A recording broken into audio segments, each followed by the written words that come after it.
Shalom, apa kabar kalian hari ini? Jadi, Ibu berharap kalian semua ada dalam keadaan yang baik dan sehat. Nah, adik-adik, sebelum kita lanjut dalam pembelajaran, kita akan buka dengan doa terlebih dahulu. Mari kita satu dalam doa, mari kita berdoa. Bapa yang ada di dalam kerajaan sorga, kami anak-anak-Mu mengucap syukur kepadamu karena saat ini kami boleh dipertemukan lagi dalam kelas online ini.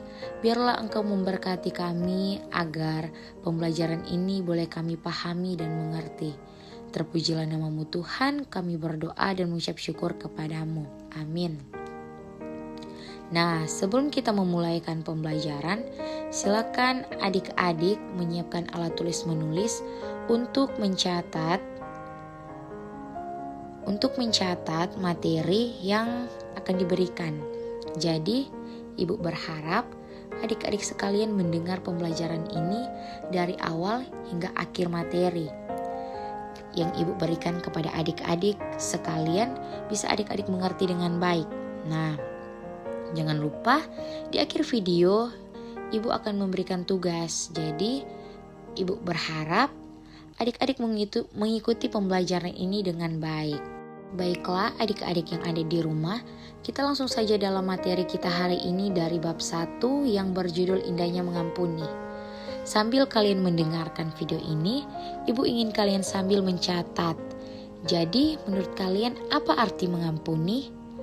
Jadi menurut pemahaman kalian ya, apa itu mengampuni? Nah, mengampuni adalah membebaskan dirimu dari kebencian dan membiarkan perasaan damai menguasai hatimu.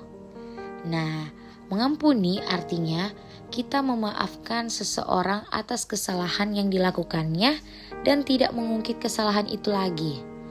Nah, pada kenyataannya cukup sulit untuk melakukannya. Mengapa? Karena tiap orang memiliki sifat egois atau kelakuan yang cenderung menempatkan dirinya sebagai orang yang paling benar, sedangkan orang lain selalu menjadi pihak yang salah. Mengapa demikian? Karena kita selalu tergoda untuk hanya melihat ke dalam diri kita saja. Kita berpikir dari sudut diri sendiri dan lupa untuk berpikir dari sudut orang lain. Contohnya, jika adik-adik terjadi masalah atau pertikaian dengan teman, adik-adik cenderung menyalahkan teman tanpa mau bersusah untuk mencari tahu mengapa dia marah pada kita.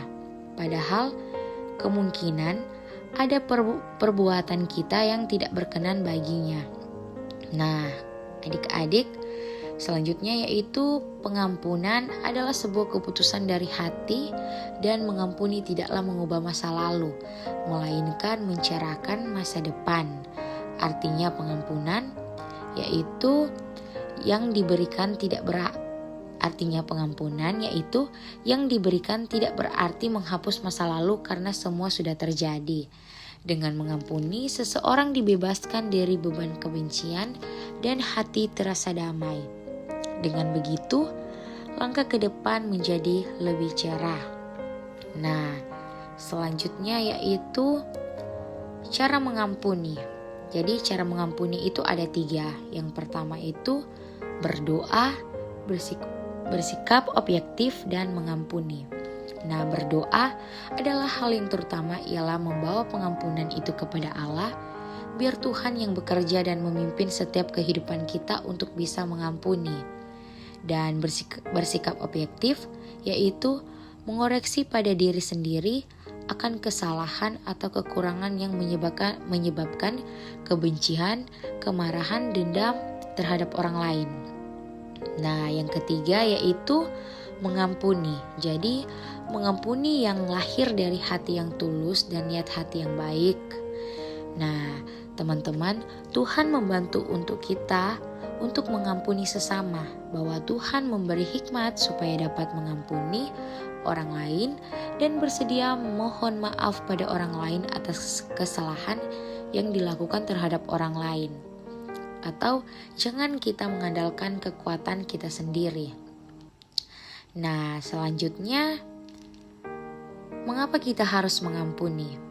Nah, adik-adik, bisa buka Alkitab dan lihat serta baca dalam Matius 18 ayat 22 hingga 25, yaitu perumpamaan tentang pengampunan.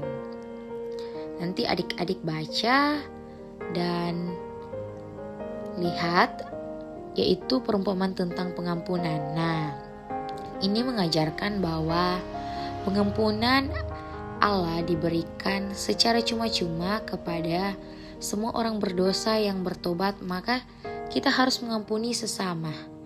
Allah telah terlebih dahulu mengampuni kita. Dia mengirimkan Yesus Kristus untuk menyelamatkan kita. Nah, cara kita menjawab pengampunan Tuhan adalah dengan mengampuni orang lain yang bersalah kepada kita, ataupun rela meminta pengampunan pada seseorang yang kita rugikan dan sakiti. Nah, banyak orang masih merasa sulit untuk mengampuni orang lain maupun meminta pengampunan atas kesalahannya, karena mereka selalu berpikir kalau dirinya benar. Nah, memang jika mengandalkan kemampuan diri sendiri, sulit untuk mengampuni orang lain, begitu. Tetapi orang beriman dapat mengandalkan karunia Roh Kudus untuk membantu menggerakkan hatinya dalam mengampuni orang lain. Nah, Ibu mengambil kesimpulan tentang mengampuni, yaitu memaafkan seseorang atas kesalahan yang dilakukannya dan tidak mengungkit kesalahan itu lagi. Dan pengampunan adalah sebuah keputusan dari hati, dan mengampuni tidaklah mengubah masa lalu, melainkan mencerahkan masa depan. Nah, Ibu mengambil kesimpulan tentang mengampuni, yaitu memaafkan seseorang atas kesalahan yang dilakukannya dan tidak mengungkit kesalahan itu lagi. Dan pengampunan adalah sebuah keputusan dari hati, dan mengampuni tidaklah mengubah masa lalu, melainkan mencerahkan masa depan.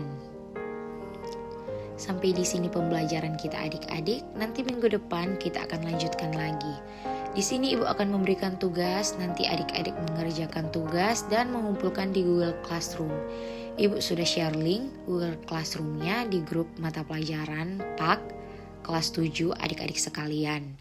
Nah, tugas yang pertama yaitu, pernahkah kamu mengampuni atau diampuni seseorang? Dan yang kedua, apa yang kamu rasakan setelah mengampuni atau diampuni? Dan yang ketiga, adakah pengalaman ketika kamu tidak bersedia mengampuni orang lain ataupun tidak diampuni oleh orang lain? Bagaimanakah perasaanmu? Nah, nanti adik-adik ditulis saja atau diketik, nanti dikumpulkan di Google Classroom. Jadi jangan sampai terlambat, Ibu tunggu sampai sebentar malam. Baik adik-adik, sekian pembelajaran hari ini, kita akhiri pembelajaran. Terima kasih. Shalom.